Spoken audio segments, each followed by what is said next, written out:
Welcome to the sex industry debate. It's been very much put on the agenda now by the decision of Amnesty International to call for the decriminalisation of the industry. Now, within South Africa, as you're probably aware, it is a crime to sell, to buy, or in any way to benefit financially from commercialised sex. Now, within South Africa, we have two groups who wish to change that law, but they're at loggerheads about what to do about it. We have Embrace Dignity, ED, who are in favour of decriminalising one aspect, and that is the sale of sex. In other words, the sex worker or prostitute should not be criminalised.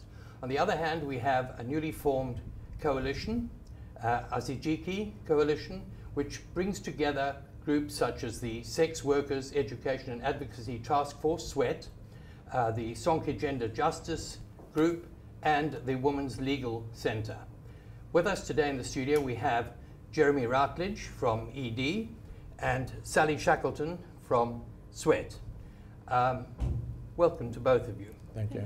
I think we'll start off with you, Jeremy. Thank you. And ask you, you obviously want to partially change the law. Why do you think you want to change the law in the first place, and why only partially? Well, we want to change the law because the present law is incoherent. It's not clear that it's achieving its purposes, and it oppresses women. What are the terribly. purposes Of the present law? I think the present law, I imagine it is to, if we criminalize it all and stamp it out, it'll disappear. And I don't think that they're not even trying to implement that. It's not a priority issue for government, and it's very abusive. For So women. it doesn't work, therefore Doesn't you work. want to, so why not just decriminalize it? Well, that we think would just provide an expansion of what we see as an exploitative industry. And what we want to do is to focus on the demand so that we criminalize the purchase but not the sale of sex, and bring about a situation where those that have a choice and benefit from this exploitation are criminalized, but and so as to reduce the extent of this industry and the exploitation. Right. Well, Sally, who's heard ED, what is the position of Azijiki?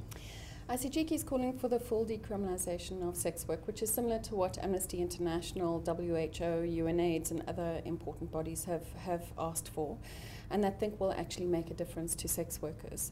So basically we want the criminal law relating to sex work to be scrapped, and for sex work to become the domain of a rights-based framework.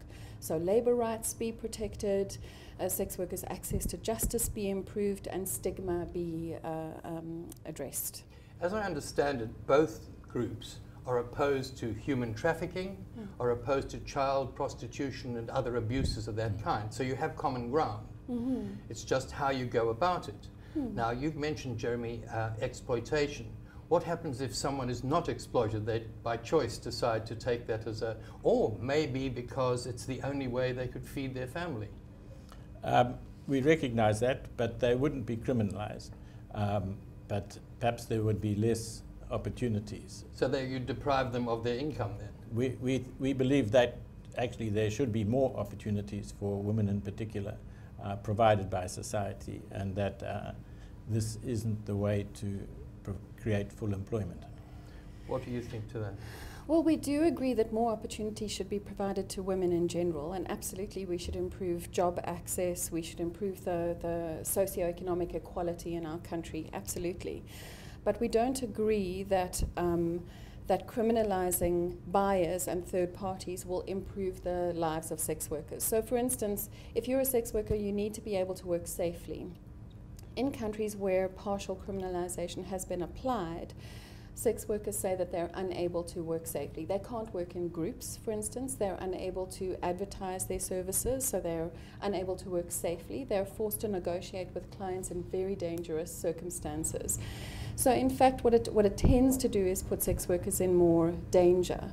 In the South African context, we have very high levels of violence against women generally.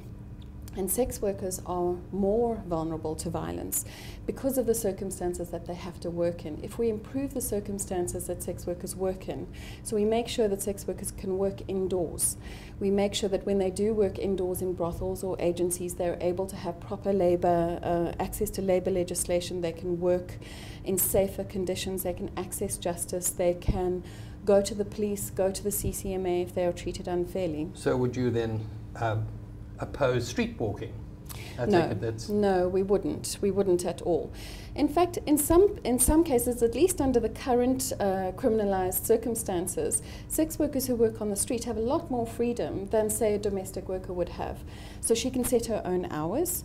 She can stop working when she's made enough money. But what about neighborhoods where people are actually complaining that it is very disruptive on the neighborhood, not good for the children, etc.? This is a problem, absolutely, but it can be addressed in other ways. We don't need to criminalize sex work to be able to address those issues. What do you think, Jeremy? Well, we don't believe in criminalizing the part of sex work that involves the women or the sellers. Even on the streets? Even on the streets, yes. Because, and we see that what we'd like to address is the demand and the extent to which in a patriarchal society sex work or prostitution just creates more violence against women because it regards women as objects, and in a patriarchal society it becomes the norm and the abuse at present, and we see it as continuing to a large extent. So we think addressing the demand is important. But the point is, you're saying here, this implies that all sex workers are women, whereas they're not. No, most definitely not. No, quite. We're not saying, that's why we talk about the sale of sex rather than women, or even labeling people prostitutes.